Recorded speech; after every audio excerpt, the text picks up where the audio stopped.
réunis. Notre Assemblée nationale a rendez-vous avec l'histoire. Elle a rendez-vous avec l'histoire parce qu'il nous est demandé de poser un acte grave et solennel en enlevant l'immunité parlementaire d'un collègue député.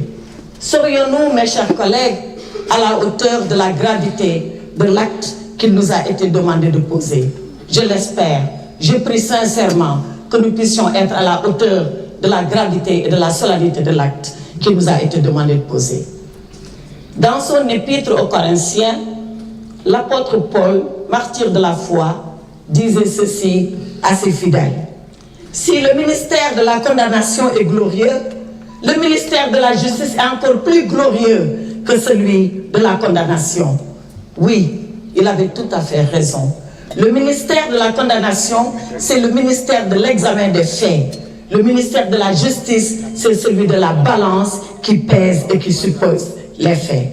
Avons-nous été justes avec notre collègue? Avons-nous pesé et supposé avant de prendre la décision? Bien sûr que non.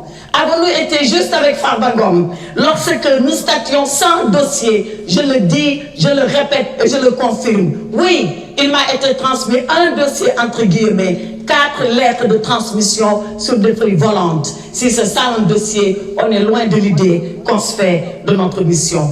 Avons-nous été justes vis-à-vis de notre collègue Mohamed Ngom lorsqu'il aura suffi 10 jours, samedi et dimanche compris, pour statuer dans la précipitation sur cette demande de levée de l'immunité parlementaire? Avons-nous été justes lorsque nous sommes juges le jour et procureurs impitoyables la nuit? Voilà ce qui s'est passé. Et voilà pourquoi, dans la longue histoire de notre Assemblée, pour la première fois, une demande de levée d'immunité parlementaire a suscité autant de débats, autant de controverses et autant de polémiques.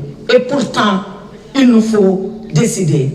Il nous faut décider parce que nous sommes l'Assemblée nationale. Il nous faut décider parce que nous sommes les représentants que le peuple a envoyés ici à notre place. Il nous faut décider parce que nous devons être une assemblée juste, une assemblée nationale, une assemblée souveraine et une assemblée de rupture, comme on l'a promis aux Sénégalais. Voyez-vous, Monsieur le Président, je m'en vais terminer sans presque plaider, sans presque vous dire ce que nous devons faire pour notre honorable collègue. Savez-vous pourquoi? Parce que notre honorable collègue n'a jamais voulu venir ici pour demander une quelconque protection. Il ne l'a jamais demandé parce que dans le Fouta lointain d'où nous sommes originaires, il nous a appris une chose.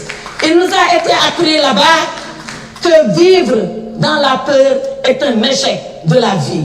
Nous n'avons pas peur, nous, de la mort. Et c'est pour ça que nous n'avons pas peur de la vie. Et Mohamed Ngom est prêt à affronter la vie parce qu'il sait qu'il va affronter un jour la mort. Souci Maya, Kuli Maya, Sous Maya, Mine Kudumin Gangina, Kudumin Gandi, Kudumin Muinina, Kudumaramin Pipi Fusan Kobi, Farbin Souci, Mouwour, Ob Souci, Mao Mai, Tedumbo Magas, et le Sénégal, Minjabata Haïla Yomi Dini, Penali, une pawe Edoamen, Minjabata Haïla Yomi Dini, Gongamen, une tête. Ici, dans cette assemblée, l'honorable Farba Ngom a confié son sort à Allah subhanahu wa ta'ala. C'est le seul juge, c'est le dernier juge et c'est le meilleur juge. C'est le juge qui jugera ceux-là qui ont jugé. Jugeons pendant que nous pouvons encore le faire. Jugeons pendant que le peuple sénégalais nous regarde. Jugeons pendant que nous sommes là, face à notre conscience. Le reste appartiendra à l'histoire. Et l'histoire jugera Mohamed Ngom. Je vous remercie. Je vous remercie, honorable député, Madame Aïssatou Tall Sall.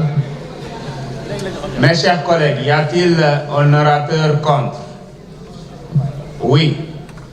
Honorable député Abdou Mbow, vous avez la parole.